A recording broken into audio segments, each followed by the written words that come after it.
you remember the sweaty palms when you sat for 6 hours to take the SAT? Never again, you said. Well, I'm going to revive those memories for a little bit, but because all things are connected, I'm going to start at a different place. This is an unsettling time, I think, to be in America. We've come through a nasty political campaign characterized by uncivil behavior. We've seen a trace of racism, and Americans seem to be very much divided. Gun violence continues to be a part of our culture, and hate crimes have risen significantly in the last year. It makes you wonder what kind of people we are, what kind of nation we've become. Now, of course, there are many explanations, but at the bottom, at the foundation, is education. Now, our educational system is very effective, very successful in many ways. It teaches facts and figures.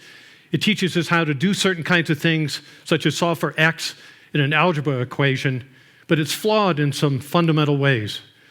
First and foremost, we leave too many thousands of young people behind. These are young people in urban and rural America who don't have the hope for a promising future. The educational reform movement began in earnest in 1982 with a report called A Nation at Risk, but except for a few pockets of success, not much has really changed. Now, the other basic flaw is we've forgotten something very important. We've forgotten about teaching for character, teaching what it means to be a good person. In the early years of our country, education and character was embedded in education. But here's something that you should know.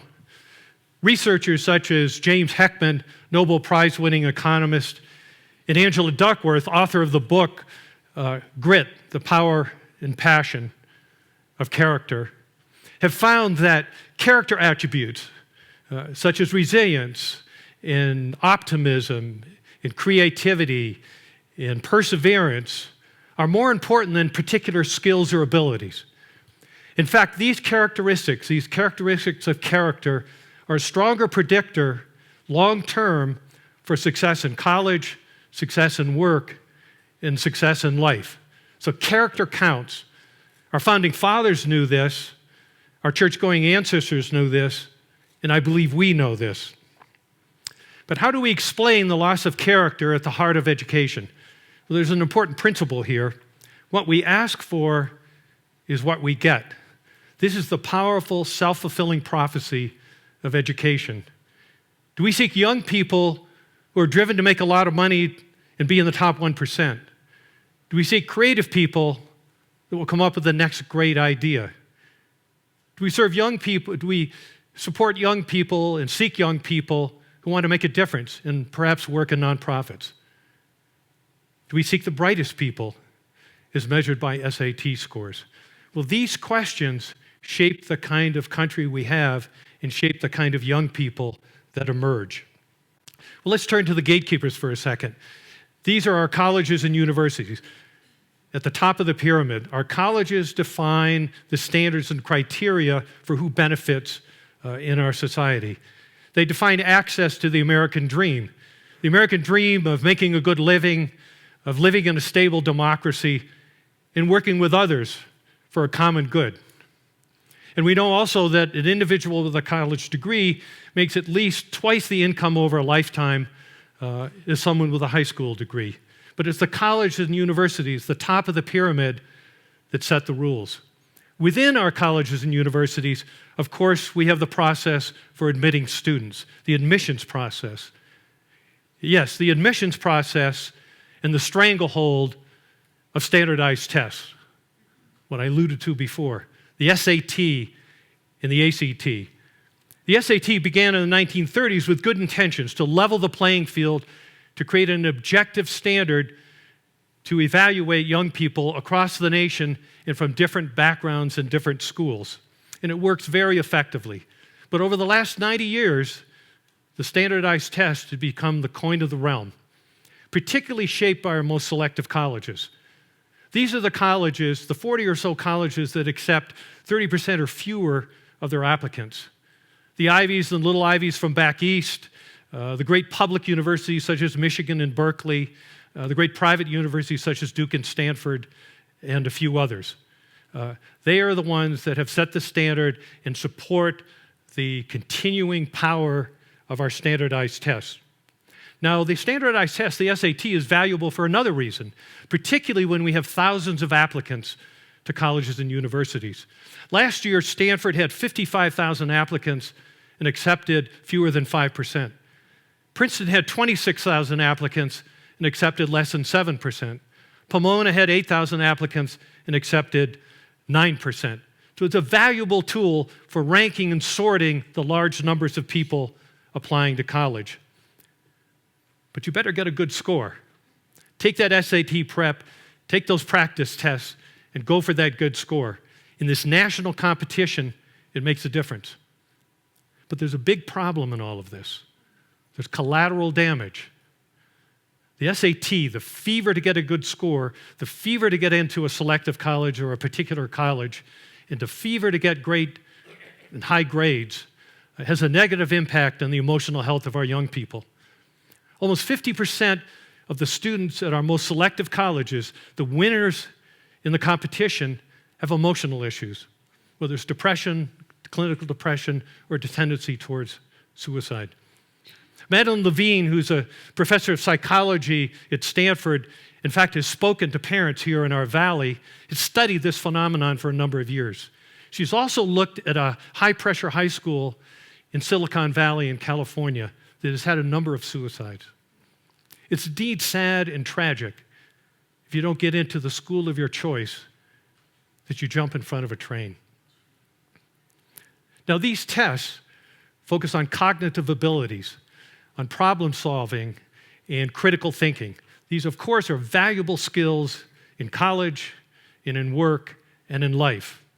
Essential, necessary, but not sufficient. By definition, they don't address the qualities of character that Heckman and Duckworth speak to. Angela Duckworth wrote the book that I mentioned, and she has a great interest in what has occurred at community school here in Sun Valley. She's particularly interested in the outdoor program. The outdoor program, as many of you may know, takes all middle school and upper school students to the outdoors every year. 18 days in the wilderness, the river, the desert, the mountains, and the ocean. So how do you deal with a collapsed snow cave in the middle of a blizzard? What do you do in putting up a tent in the middle of a downpour?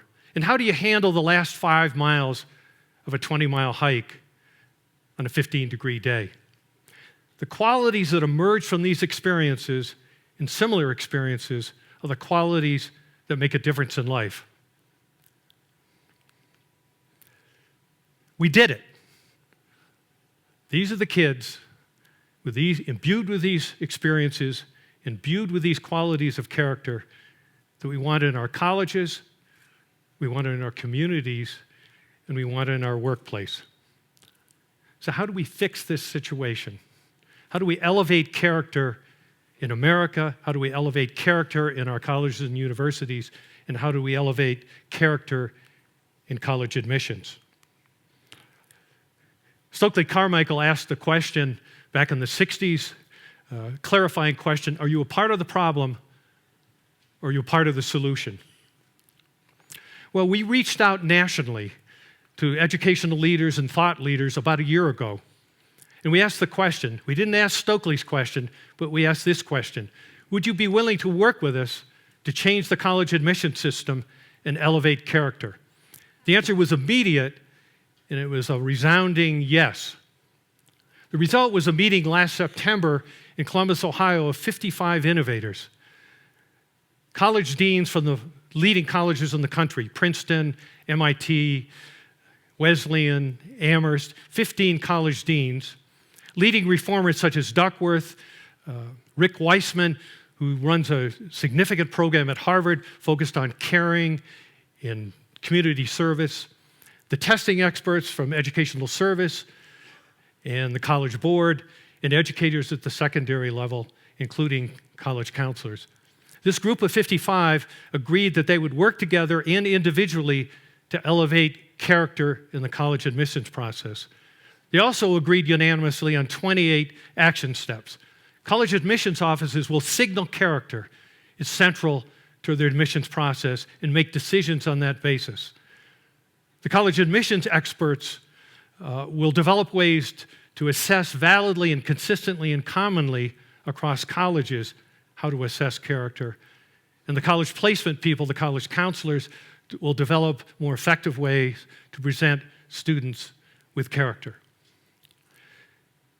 The report that we put together and distributed nationally has resonated widely, and it's fair to say that we're on the cusp of a revolution in changing college admissions and elevating character in America. If we do this, if we change admissions and we put character in its rightful place in America, we'll have happier, healthier youth of character. And if we do this, if we do all of this, we'll have better citizens, we'll have a stronger nation, and a stronger democracy. So let this revolution, this quiet revolution proceed. Let us elevate character to its rightful place in America, and we'll be a far better people for it. Thank you very much.